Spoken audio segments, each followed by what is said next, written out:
नमस्कार दोस्तों, स्वागत है मेरे इस नए वीडियो में। तो दोस्तों, इस वीडियो में हम लोग जानेंगे कि कलयुग में जो हो रहा है और जो बाकी है होने को, वो पहले ही भगवान श्री कृष्ण जी ने पांच पांडवों को पहले ही बोल चुके थे।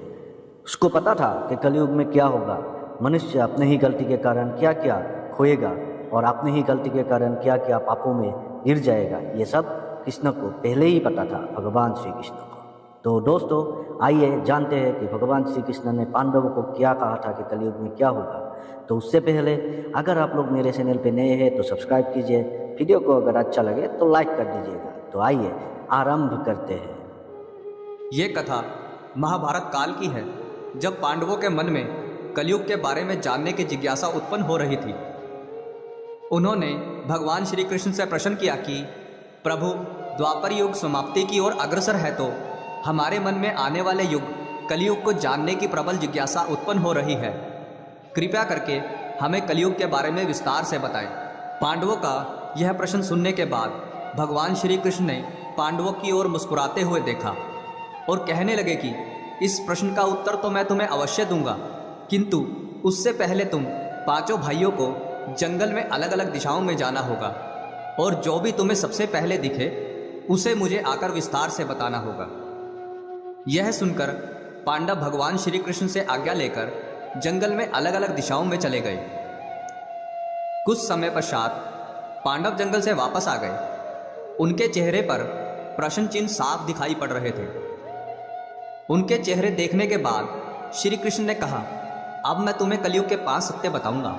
उससे पहले तुम मुझे जो जो देखकर आए हो वह सब विस्तार से बताओ। सबसे पहले युधिष्ठिर जी बोले, हे प्रभु, मैंने पहली बार जंगल में 2 सूंड वाला हाथी देखा, जिसे देखने के बाद मैं आश्चर्यचकित हो गया हूँ।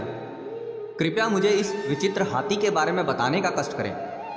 भगवान वासुदेव बोले, युधिष्ठिर, कलयुग में ऐसे लोगों का बोलबाला होगा जो कि दोनों ओर से शोषण करेंगे, जो बोलेंगे तो कुछ जबकि उनकी मंशा उसके विपरीत होगी। ऐसे लोग जो सामने से तो घनिष्ठ मित्र की तरह बनकर रहेंगे, परंतु मन में जहर और ईर्ष्या भरी होगी। कलयुग में ऐसे ही लोगों का राज होगा, अपने ही अपनों को बर्बाद करने में तुले रहेंगे। युधिष्ठिर के प्रश्न का उत्तर देने के बाद श्री कृष्ण ने अर्जुन से कहा कि अब तुम मुझे बताओ कि तुम्हें क्या दिखाई दिया।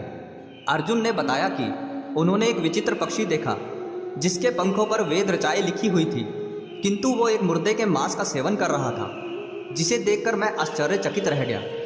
अर्जुन की बात सुनने के बाद वासुदेव बोले कि हे अर्जुन, कलयुग में ऐसे लोग होंगे जो कि लोगों की नज़र में बहुत ज्ञानी और धार्मिक प्रतीत होंगे, किंतु वास्तव में उनके मन में सिर्फ कपट और लालच होगा। ऐसे लोग बस इसी ताक में रहेंगे कि कब कोई दंपति मरे और हम उसकी संपत्ति पर अपना हक जमा सकें। धर्म के नाम पर ऐसे लोगों की दृष्टि केवल दूसरों के धन पर ही होगी। वास्तविक में संत तो होंगे, परंतु उनकी मात्रा बहुत कम होगी। फिर भीम ने श्री कृष्ण से कहा, हे वासुदेव, मैंने जो देखा वह भी विश्वास करने योग्य नहीं था। मैंने देखा कि एक गाय अपने बछड़े को स्नेह से इतना चाट रही थी कि वो लहूलुहान हो गया। कृपया मेरे इस प्रश्न का उत्तर देकर मेरे मन की शंका को दूर करें। श्री कृष्ण भीम के प्रश्न का उत्तर देते हुए बोले कि हे भीम, कलयुग के लोग अपने बच्चों से इतना स्नेह करेंगे कि उनका विकास पूरी तरह से रुक जाएगा। उनकी ममता के कारण उनकी संतानें पारिवारिक बंधनों में बंधी रहेंगी, जिससे उनका भविष्य पूर्ण रूप से अंधकारमय हो जाएगा और कोई भी अपने बच्चों को भक्ति, ज्ञान और वैराग्य के मार्ग पर चलने की प्रेरणा नहीं देगा, जिसके कारण वे मोह माया के जाल में पूरी तरह से फंसे रहेंगे।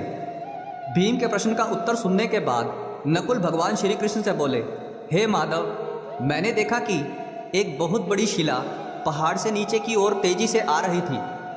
उसके मार्ग में आने वाली बड़ी बड़ी शिलाएं भी उसको रोक नहीं पाई, किंतु एक छोटे से पौधे से टकराकर वह शिला रुक गई। इस घटना को देखकर मैं पूरी तरह से अचंभित हो गया।